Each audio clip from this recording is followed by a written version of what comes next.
Monday, November 26th. I'm Scott. I'm Rim. And this is Geeknights. Tonight, the post-historic internets.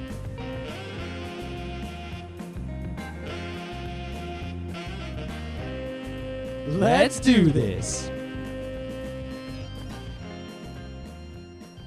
Weekend in Rochester. Wow, was it cold? It was sunny and 60 degrees when I left Beacon in the morning. And by the time I got to Syracuse, suddenly the sun disappears and the snow starts. Sounds about right. Yep.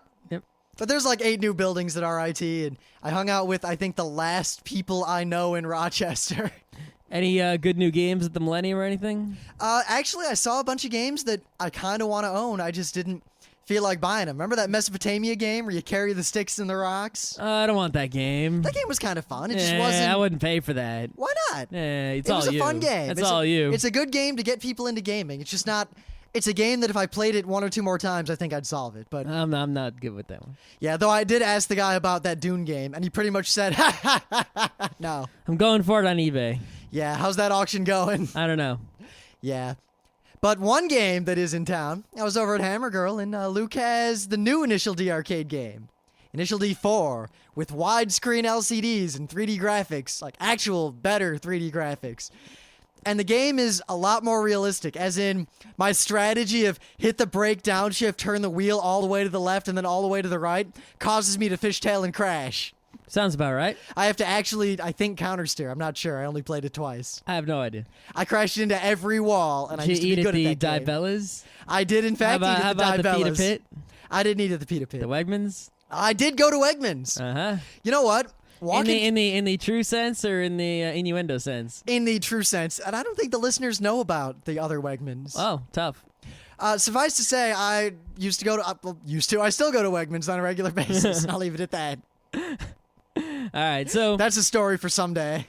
Yeah, so today at work, I go to work, and over the weekend I upgraded the forum some, and there were some problems. I fixed them this morning, and then about a few hours, like around 11 noonish, the internet at work stopped working. And then it worked again, and then it stopped working, and it stopped working until I left work.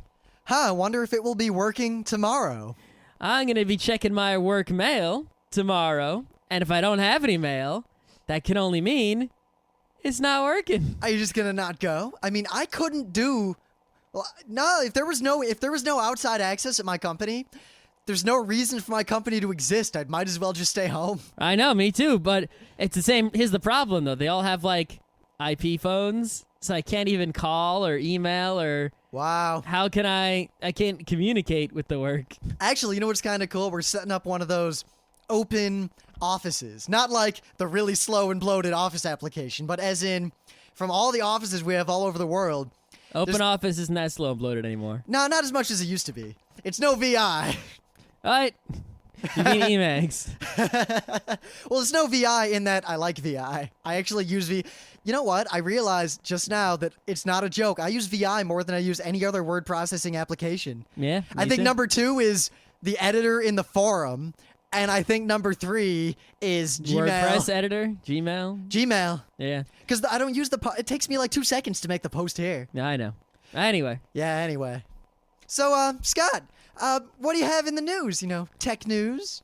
Being Tech News Day. I don't have any tech news. What I have is sort of a tech geek bite, kind of, I guess. I don't know what else to call it. Now, I feel like this should be a show. I do also feel like it should be a show. And we'll probably go into more depth because we have some ideas on how to remedy this. Ideas that would probably turn into IPOs someday. IPOs are no good anymore because of Sarbanes-Oxley. It's all about getting bought. Yeah, that could be and getting VC and then getting bought. Yeah, but anyway, we're not going to reveal those. That way, ideas. some big company with mad money can take care of your Sarbanes-Oxley, as opposed to you having to take care of it on your poor ass self before you go IPO. Yeah, but yeah. Anyway, I think the sensationalist Dig headline, were we to have the full show about this, would be: "Is Dig dead?" Question mark! Exclamation point. Maybe something like we did before about the Dig democracy and the Slashdot shitstorm. Autocracy. Yeah. Anyway. I'm done with Dig. I removed Dig from my Google RSS reader, and I'm just not going to pay attention to Dig anymore because I got an account there. I'll probably keep that. I might have to go and look, to see if maybe there's something I dug that I want to remember or something like that. But for the most part, I'm ignoring Dig now as opposed to using it more than any other website because back in the early days of Dig, it was better than Slashdot, and just pretty much every story that showed up on Dig was something I was interested in. And now, pretty much everything on Dig is useless shit, and I don't care anymore. And Scott said that, and I thought, but Dig, it's not perfect, and it's kind of shitty now, but it's still the best we've got. And then I thought back to like the last month, and I thought about where I'd gotten my news from and where I'd been reading things, and I realized that I had not gotten anything other than a few kind of lame things of the day from Dig in like 4 months. Every news I've talked about, I got from somewhere else. Everything on Dig now is just Ron Paul OMG, crazy conspiracy theory OMG. Or it's a video of Noam Chomsky, who I really like, but I don't need there to be a page of like 8 Noam Chomsky videos. Sensationalist BS OMG. Something you knew about already OMG. OMG. Yeah, and I used to, back in the day, I made the comments on Dig useful to me. And the way I did this was that I pretty much blocked anyone who ever said anything stupid or ever misspelled more than one word or didn't capitalize I, ever. And now I can't keep up. The last time I went to a conversation, I realized that I had to block every single post that I had read. And then I stopped reading the comments on Dig. Yep. So now what I'm doing is I'm going to use my Google Reader a lot more, and I kick Dig out, and I'm watching all these feeds, and I'm getting more feeds, and I'm kicking other feeds out, and I'm basically going to start managing my feeds, and I'm going to go and get some, feeds from sort of not just blogs, which I have like the Engadget feed in there and the Boing Boing feed, but I'm also going to go and like get feeds of People's Deliciouses or people's blogs or Well, I've noticed this trend in stuff myself. like that. I mean, look at Zero Punctuation. He's a man, we've talked about him a lot on Tuesday, but he talks about video games, and I've found so far that I agree 100% with everything that he has ever said relating to video games that I'm aware of. And as a result, I tend to seek out his opinion on things, and I feel like if I could just look at his Delicious or whatever he used, I could probably find things I was interested in without all the crap a lot more readily than I could on Dig. Yep. I mean, even looking at Zero Punctuation itself, right? I could have the Dig feed, which gives me 200 crap stories and the link to Zero Punction every week when it becomes available. Zero Punction, you say? Zero Punctuation. Or I can just subscribe to Zero Punctuation's feed and get whenever he puts something up, which I do. Well, let's see. I'm on the front page of Dig right now. Oh, the Dig Technology. I'm going to go to the straight up just front page of Dig and see if there's anything interesting. That isn't bullshit. If it's a lie or bullshit, you got to count it out. Right, so I'm now at the absolute front page of all of Dig. This is, according to Dig, the current zeitgeist of the democracy of the internet. And the top one, Washington Redskins safety Sean Taylor shot, fighting for his life. Oh, thank you for telling me what the AP Wire told me and Fark told me earlier today. That I don't really... All right. I mean, it's sad or whatever, but I don't care. Oh, a video of some bar trick. Great. Google announces Google body search. I already knew about that. The benefits of garlic. Yeah. Do blondes make us... Okay, that's great. Should you trust your doctor? Great. Yes, you should, as long as they're a real doctor. Yes, you should trust them. Ooh, one good thing. Talking about that sniper who killed 505 Soviet soldiers during the Winter War. I already knew about that, but I guess if I didn't know about that, that'd be cool. Extreme alpine speed paragliding. I saw that like a month ago. Female sex tourist. Great. That's just news that... The 7 habits of highly effective assholes. That sounds fun. It's just, there's nothing here that interests me at all. No, absolutely nothing. Stephen King said something. Oh, here's a headline all in lowercase. Great. Yeah, I realize basically what happens is you want, when you go on the internet, right, there's so much content you can't possibly get it all. And I could talk about this for as long as I could. Only some of that content you care about. And each person, each individual human being cares about a different subset of the total amount of content. If there's 1 million stories, maybe each person cares about 10 of them, right? And for each person, it's going to be a different 10 stories they care about. But if someone's similar, for example, me and Rim, 9 of our stories that we care about might be the same. So the thing with Dig is that looking at the front page, at least, right, you're not seeing only the stories other people like you care about, at least not anymore. You're seeing the stories that everyone in the whole freaking Dig cares about.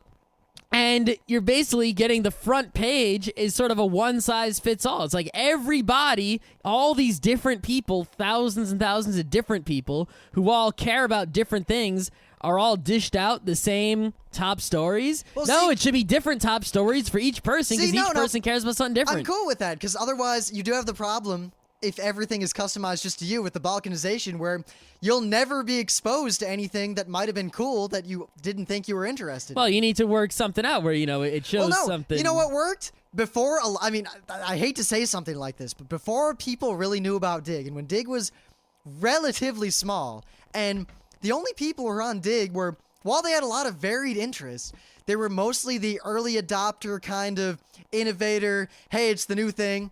It was the kind of people who used Orkut back in the day, before Facebook. The kind of people who are using, like, the Pounce and the Twitter and stuff now. And as a result, while I saw a lot of things that I didn't think I was interested in, almost everything on Dig was interesting because interesting people were digging up interesting things. And it was kind of everything interesting in the world would hit there because that wide group of people would find the interesting things.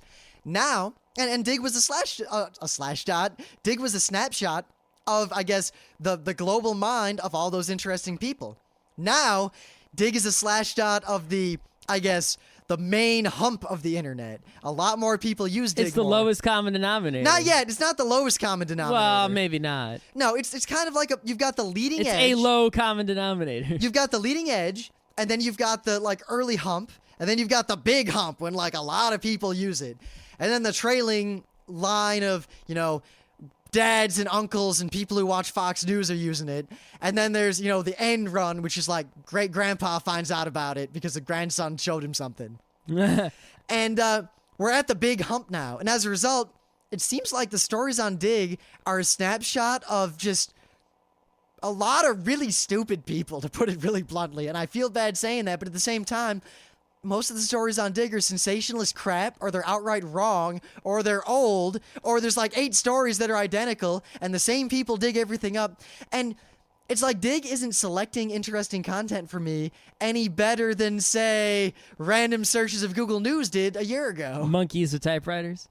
Yeah, basically, Dig is not working for me anymore. It no longer solves the problem it once sort of solved, and I am headed towards hopefully greener pastures, even if they might take a little bit more effort on my part. I think our greener pastures is to make our own thing. Maybe. But for now, it's basically RSS feeds of all sorts of things, and hopefully I can find interesting people who do delicious things often and get their feeds from their deliciouses. Right, so there's this story on Slashdot from Bruce Schneier's blog. Bruce Schneier is the expert on security. He's the expert on security, period. Now, I didn't get a chance to read the article, but I think the discussion it brings up is more interesting. It's called Everyday Copyright Violations. And it seems to, according to the summary I read, kind of talk about the idea that copyrights are so complicated and so just kind of out of touch with the reality of the world in general, just the way the laws work, that in the course of a day, an average person, especially on the internet, will violate and just illegally violate countless copyrights all the time. Even doing things that they wouldn't even think are illegal. It's not even like, oh, I stole this music, but just little basic things. I mean, people forget the idea that if you ever write anything, it's copyrighted immediately, whether you show anyone in the world or not. If I write a little tiny half of a story in an email to Scott, theoretically, Scott can't just republish that without citing me. He can't just take that and finish the story and then publish it on his own because I have the copyright. I can't even, forward it to someone else. Technically, there's all sorts of rules about this, and I think the gist of it is that copyright law needs to change to deal with the fact that information travels a lot faster now than it used to. And we're not even talking about piracy here. We are talking about, this is sort of like, there's all sorts of those crazy laws that you read about. Can't have this certain kind of animal in the town square on a Thursday, and you read and you go, oh, that's so funny that they have all these wacky laws, from way back when, or for whatever crazy reason, or maybe someone's just pulling a joke in the town council, right? But copyright law has sort of become a joke law. It is impossible to live and to operate within modern society without violating this law numerous times a day. And the law is just that silly and crazy. And this is really the fundamental problem. Forget about your piracies and your music industry business model, this and that. We had the laws that are behind this stuff, no matter what else you want to say about them, are fundamentally broken in a million different ways, and I don't really see much of a solution besides throwing them all out and starting again. Now, it doesn't mean we have to give up the idea of giving content creators some control over their creations or some ability to make profit or anything like that. It just means that the laws as they stand, even if you agree with what they're trying to do, can't really work because the way they are written is not good. We're in the same situation we are with speeding in a car in the U.S., where go to any average freeway in the United States, and 90% of the cars are speeding. The speed limit is 55 or 65, unless you live somewhere sane like Michigan or Arizona, where it's 75 or 80. And speed limit's 55. To go faster than that is to break the law. Yet when I get on that road, the slowest car is going like 80. Yeah, something like that. And it's actually unsafe for me to go less than the average speed. And as a result, everyone's speeding. And I'll pass a cop. I'm going 85. Speed limit's 55. Everyone's going 85. Cop doesn't care. But theoretically, if he wanted to, he could just pull out into the road, drive at the speed of everyone else, just pick a random guy for whatever reason, and decide, I'm going to give him the gigantic ticket. I want to make money for the state, because that's my job. Or just, I don't know, I'm bored. Anytime there's a situation where people are breaking a law and they don't feel that they're breaking a law, or a lot of people are breaking a law, you really have to examine the law. I'm not saying get rid of the law. Or a law is unenforceable. I'm not saying get rid of the law. I'm not saying give up on the idea of speed limits, because I do think there should be speed limits. The issue of whether copyright is a good idea or a bad idea, we're not even talking about that right now. Or even That's not even laws, an issue. Because I think speed limits are a good idea. Except when a speed limit is set so low compared to what people actually drive that you've effectively criminalized everyone on the road, thus giving you the excuse to pull over anyone you want at any time. But regardless, the point is the way the law is written is just crazy, and it's impossible not to break the law. If you have a law that is impossible not to break, like if we had a law, don't breathe. That's sort of like the copyright law right now basically says don't do anything. I mean, it makes it illegal to do things that shouldn't be illegal. And like I said, we're not talking about stealing people's music. I'm talking about really, really basic things. Oh, I just noticed here. All right. This is another thing I don't like about the internet lately. I guess it's not lately, but all right. Slashshot, everyday copyright violations. Schneier's pointed out this, go to Schneier's blog. Oh, he didn't actually write this. He just pointed at this article by John Turanian. Well, I trust anything Schneier points at anyway. It's I do too. That link sort of gives it an element of trust. It does, but at the same time, I feel like they could have just linked directly to the original article. Yeah, that would have been nice too. But it's not like Schneier even adds much commentary. He says, quote, I think this is the extent of what he said. The point of the article is how, simply by acting normally, all of us are technically lawbreakers many times over every day. When laws are this far outside of the social norms, it's time to change them. So if you listen to us talking about this, you have listened to me and Scott talk about an article on Slashshot that talks about an article on Bruce Schneier's blog that talks about an article written by a man named John Turanian.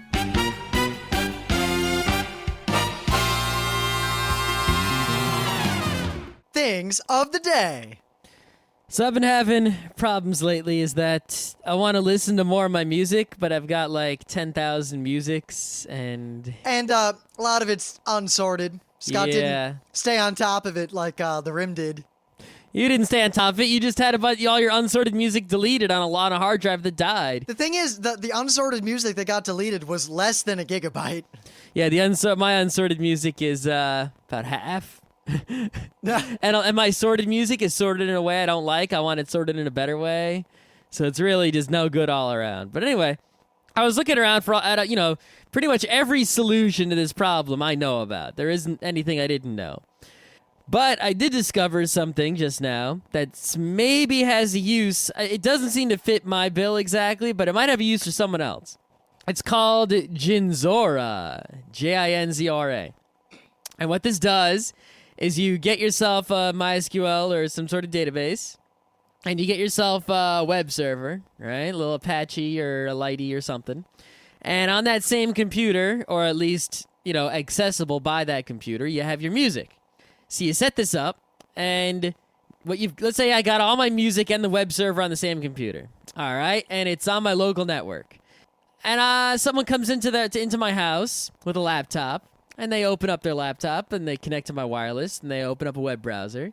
They type in the name of that computer that has all the music and the web server. And they're presented with this web interface that allows them to search through the music. And if I want to, I can even let them play the music. And if I want to, I can even set it up where that computer is playing the music and they can change which music the computer is playing, like some sort of jukebox. And for many people, I imagine this would be quite useful. For me, not useful. But for other people, I could see this happening. Yeah. I'm still just kind of holding out. I think if those rumors of 13-inch MacBook Pros are true, which, there's no way to tell. I ignore rumors. But if they're true, I'll probably just buy that and then use iTunes. Yeah. I tried over the weekend to import all my music from my computer through a Samba Share to iTunes. And it mostly kind of sort of worked, but it still doesn't solve any of my problems, except for now I can get music onto my iPod if I bother to sift through 10,000 tracks and pick out music, or I guess I might have to start making some sort of dynamic smart playlists, something, but even those won't work perfectly because the information on the ID3s and stuff is not complete, so... See, it failed to download the album artwork. Like I said, get album artwork, and it got a few thousand album artworks, and then it sort of hangs and doesn't get any more. See, I tell it not to do those things because it just it always seems to slow things down and cause problems. So I wanted to get the album artworks. Part of the coolness of using an iPod or whatever is you get the album artworks there so you can more easily get a visual cue as to what the hell you're listening to. And you can also go in the cover view and sort of, quickly scan through all the covers and then be like, that's what I want. And it's a lot faster than reading all that text looking for a name. True, I'll give Even you though that. you can search for the name with the search box in the top right.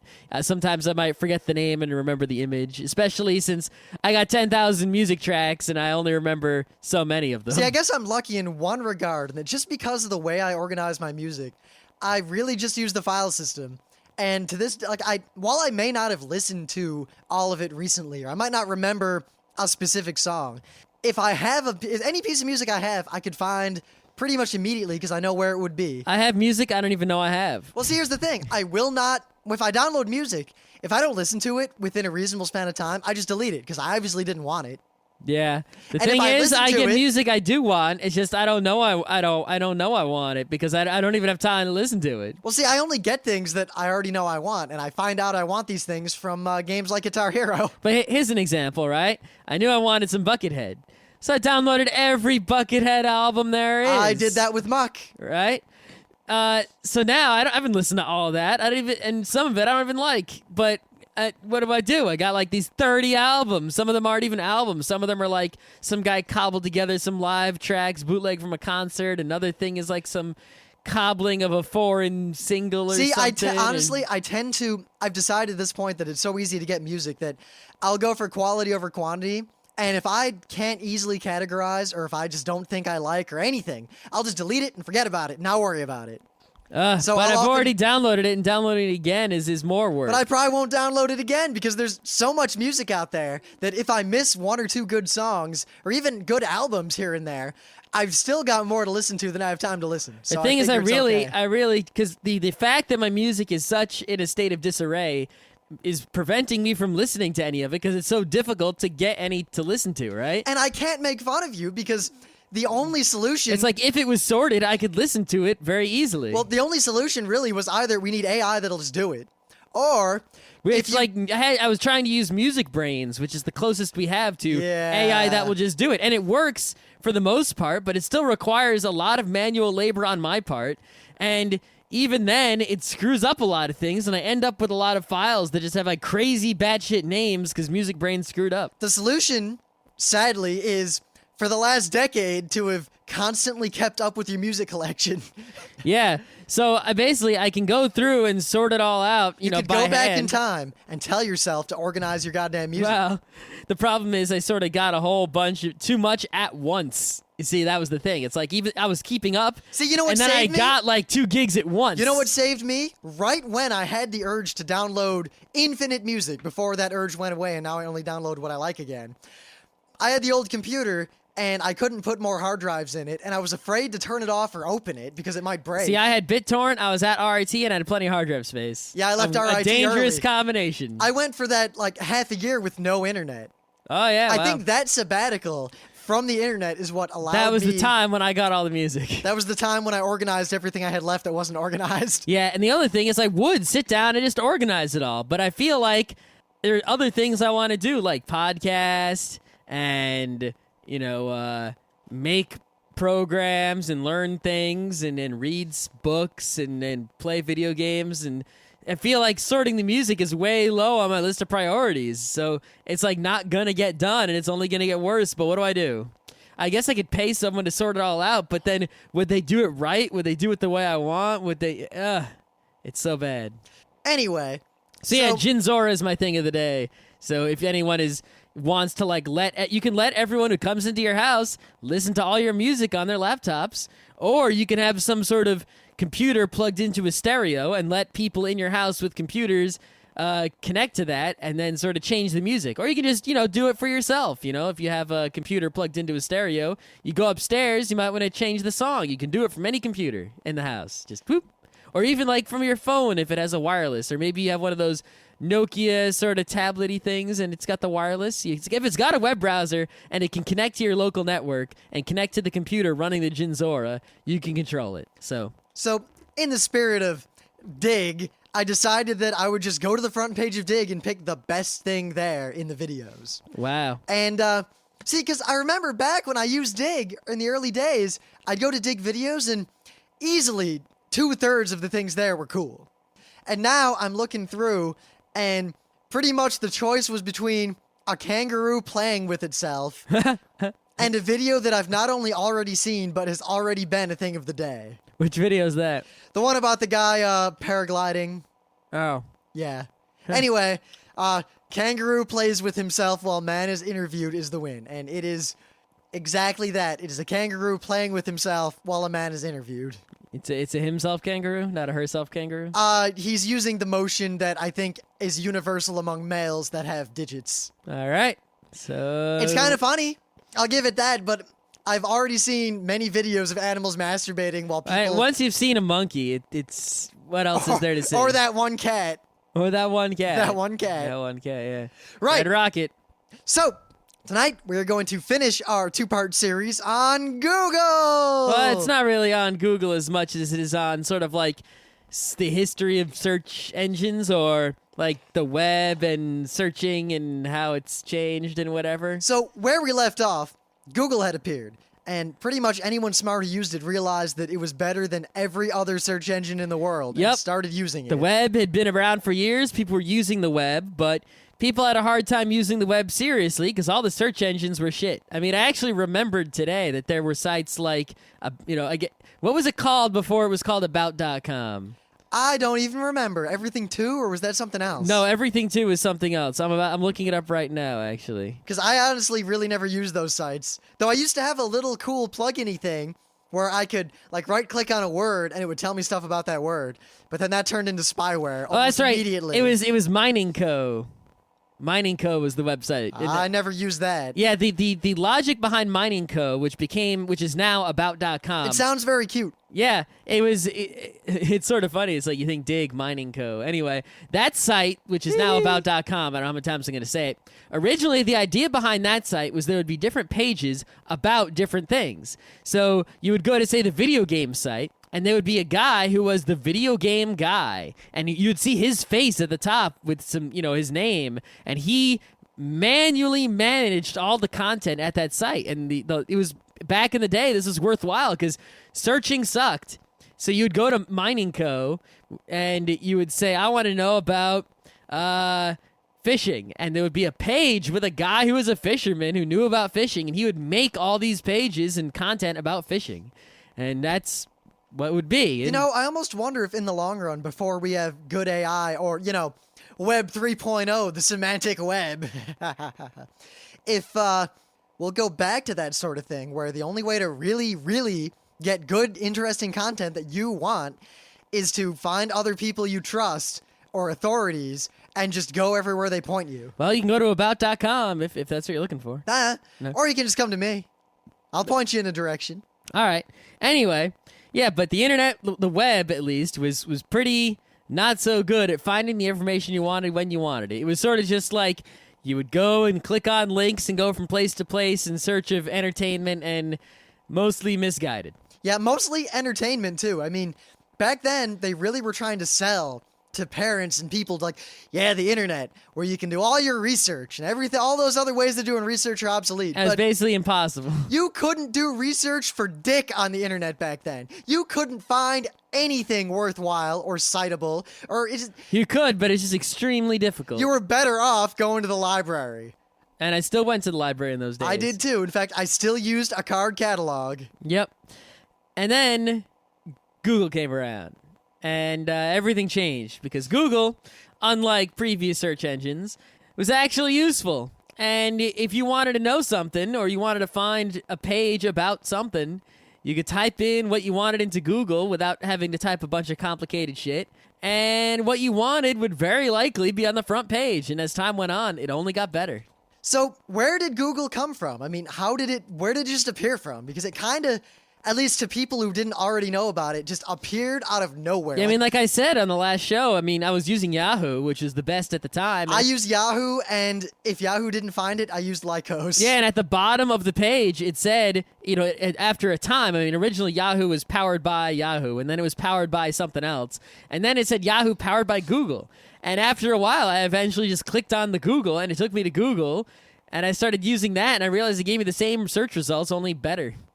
So, Google, as it were, was founded by two men, Sergey Brin and Larry Page. You probably know that already. Yeah, a long, long time ago. Less than 10 years ago. I think they were incorporated in 1998.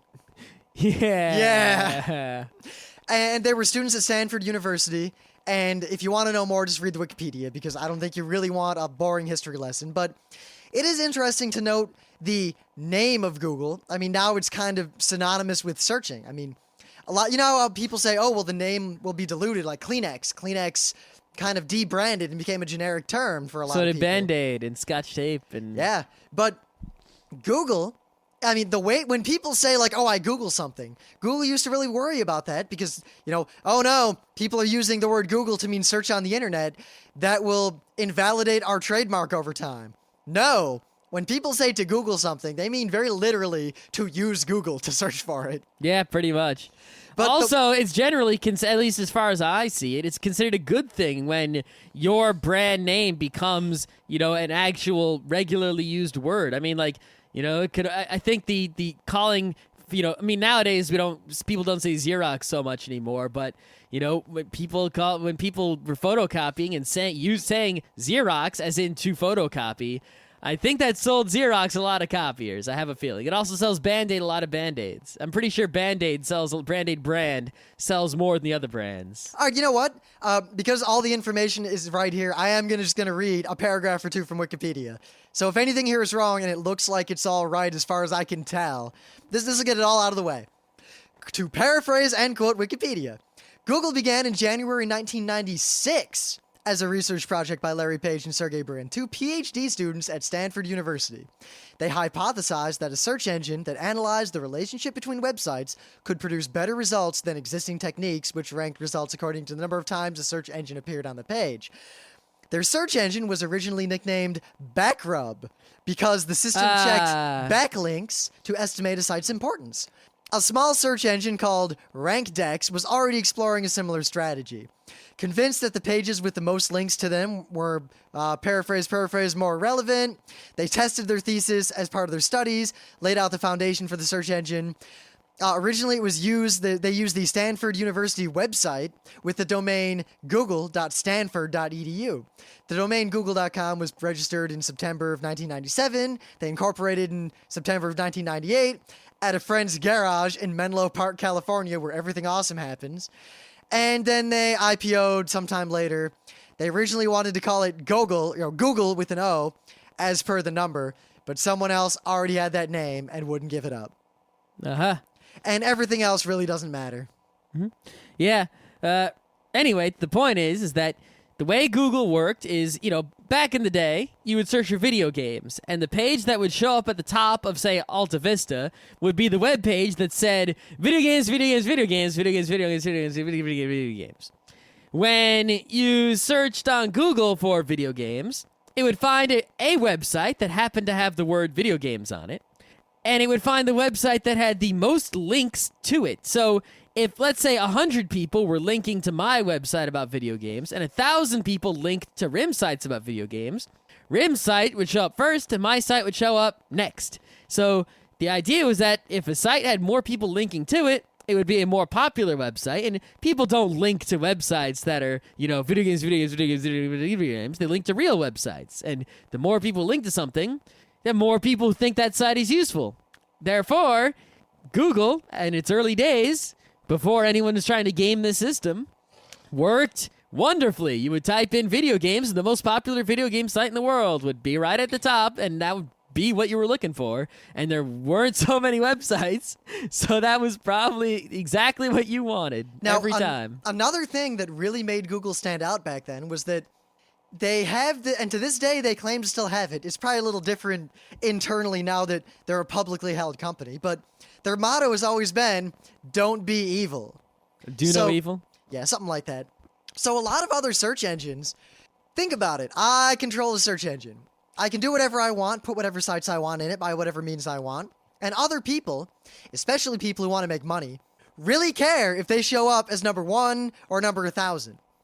What if I just offered kind of semi-secretly where people could buy the number 1 or the number 5 spot in my search engine for a search term? I remember, in fact, a search engine that was around back in the day, way back in the late 90s, that specifically advertised the fact that, hey, we are a search engine where you pay to get in the search, and it was whoever pays the most gets to the top for a specific term, and this way we'll have the best results because only people who will pay will be in there, and as we know, they're real sites. Yeah, they're not around anymore.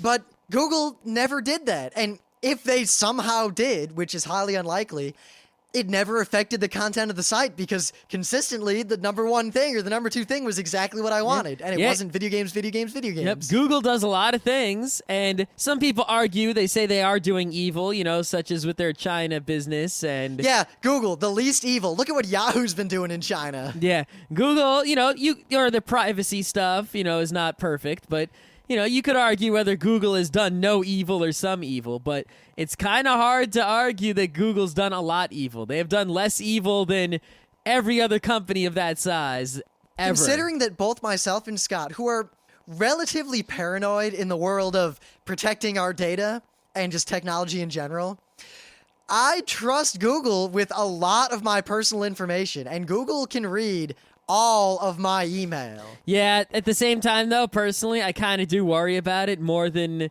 I guess, not at all. See, but on the other hand, it's sort of like eggs already in the basket situation. Well, no, where I it's think like, for me, it's that. Well, they've already can fuck me, so why not? If I give them more information, it's not going to make a difference. I trust Google enough to give them all this data. I don't trust them totally. I trust very few things in the world completely.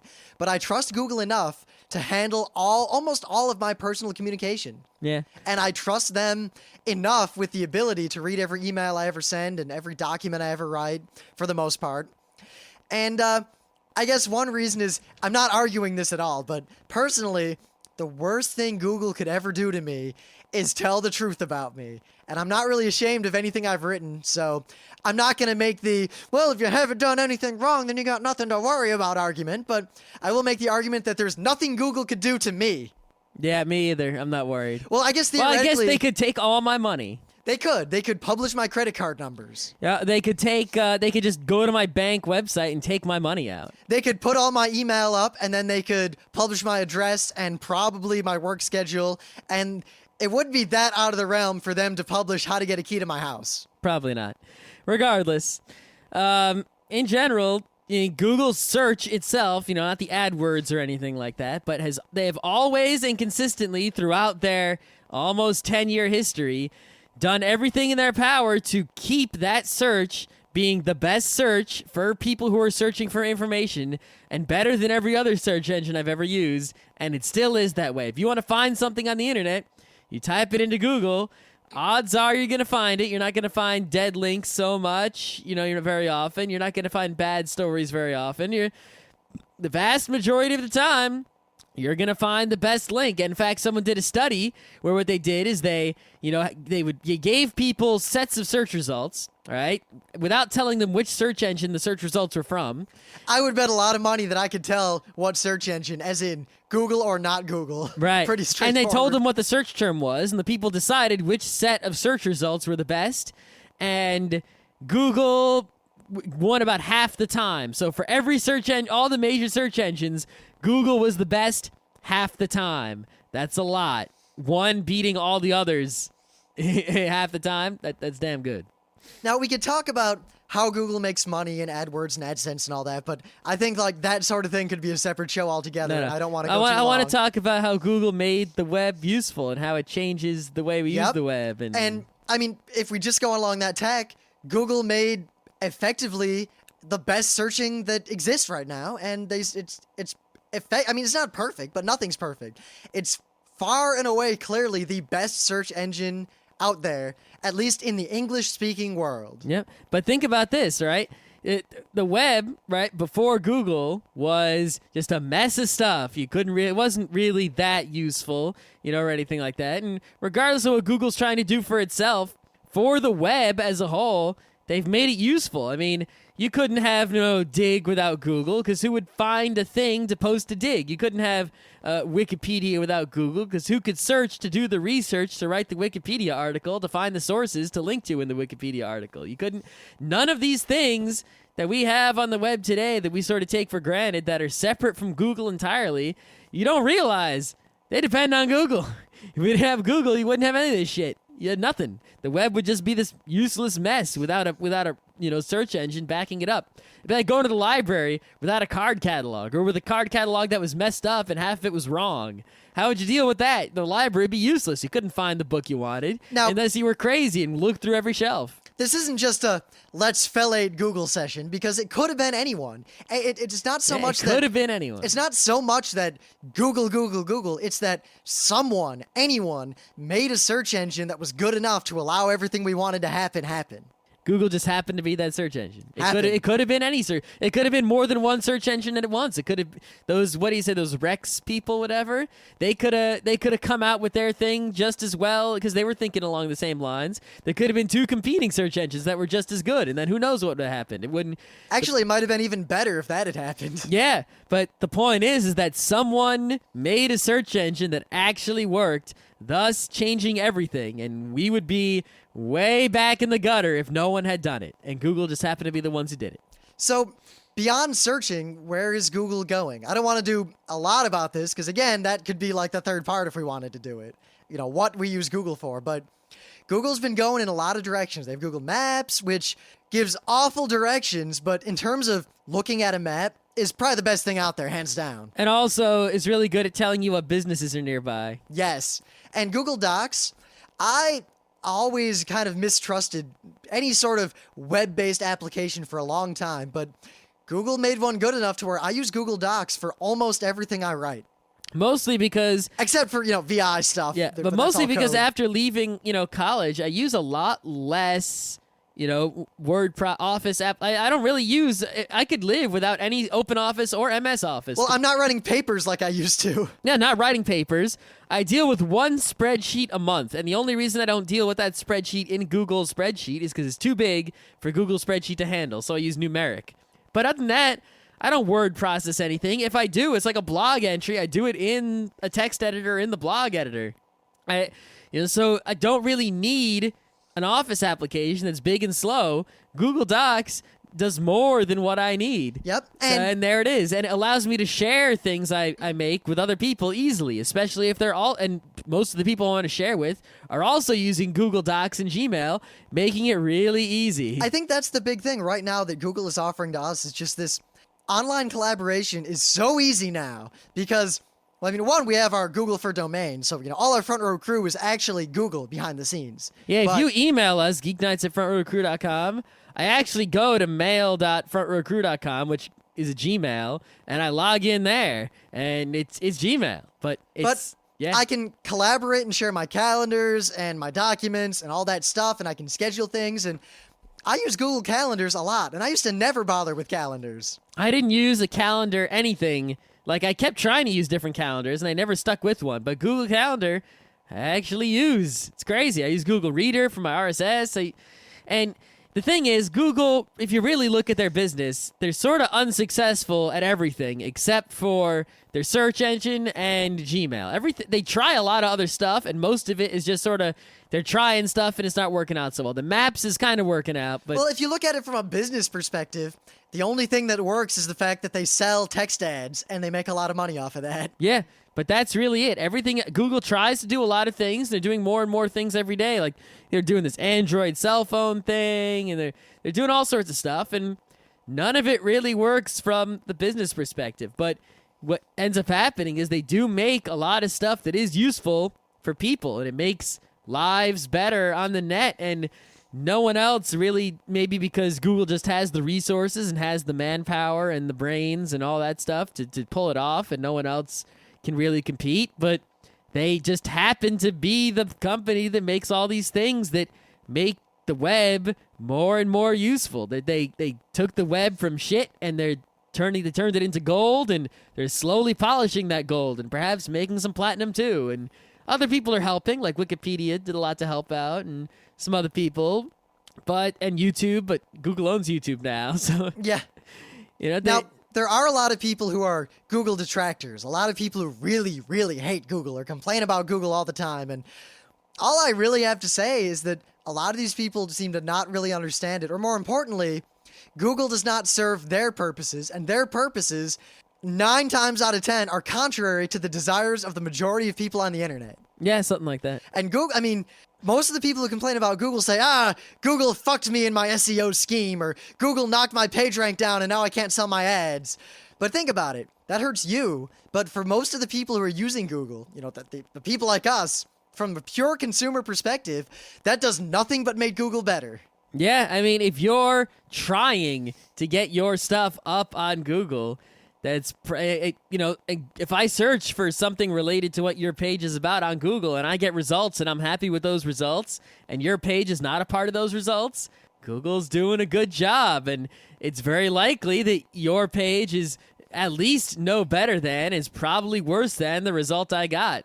So just because you're upset because you're not, less people are visiting your site from Google, well, the people who are searching for stuff are happier because they're not finding your shit. And it's better for us. And if you want to change Google to benefit yourself, what you're basically saying is you have no problem making the web worse for everyone else, making it more like it was in the late 90s and making it shittier and less useful. You're basically saying, and that's like saying that we should go into the card catalog in the library and replace, get rid of all the cards that talk about podcasts, and only put in one card for podcasts that says Geeknights, and you'd be happy with that, even though it makes the library shittier for all the people actually looking for books about podcasts.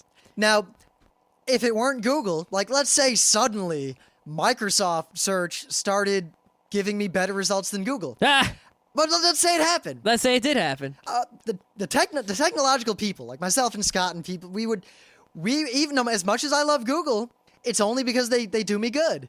And if Microsoft were better tomorrow, I would be using MSN Search tomorrow immediately without any looking back. Yeah, it's not just the quality of the results, though. It's also the interface, the speed of the results. Well, yeah, there's other factors. If MSN or Yahoo or anything became better, I would not hesitate to use them just immediately and without any sort of qualms. No, but see, actually, the thing is like even if they became better, it's like I'd have to find out that they were better. And the only way I would find out that they were better is if Google started sucking to where it was no longer serving my purposes. Like, as long as Google kept doing the job, I'm already using it, and sort of the momentum of using it, I wouldn't move away. I'd only move away and like go check. I wouldn't even check Yahoo or MSN to see if they were good unless Google didn't live up to the task. Well, see, that is the inherent interesting issue of kind of the low ceiling, in that, all right, I'm searching for sandwiches on how to make a peanut butter and jelly sandwich.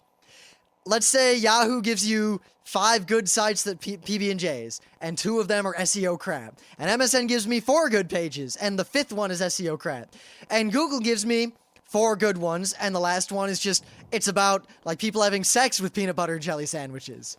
Which isn't exactly what I wanted, maybe. But in that case, it doesn't matter what search engine I used, because if any one of those things I clicked on told me how to make a peanut butter and jelly sandwich and it was good enough, I succeeded. And I don't care what I used. I only care about the results. And Google just has the best odds of giving me good results right now. And it would take a lot for Google. If Google would have to not give us enough to do what we want for us to switch. And by us, I mean pretty much anyone. Yeah, back in those late 90s days, I would search for something on one search engine, not find it. Go search on another search engine, maybe find something a little better. Search on a different search engine. They'd all have completely different results. Nowadays, and search on different search engines is not even something I would think of. I mean, I search on one search engine, and I either find it or I don't. And if I don't find it, it's probably ludicrously difficult to find. And switching search engines, I mean, I might try something else, but that's really not going to help. I generally refine my terms, and then I get what I want. And I've never, in recent memory, searched for something on Google, not found it, and then found it from another source at any point in the future. Yeah, it just doesn't. And if I can't find it on Google, I feel like it's not worth finding. The only time I can't find it is if I'm looking for, like, I remember a specific page, and I'm trying to find that specific page again, and I forgot to bookmark it or delicious it or whatever. That's the time when Google can fail me, and it becomes pretty hard. I need to, like, go and find, the blog or whatever that I found the thing on, and then search on that blog, usually with Google. Yeah.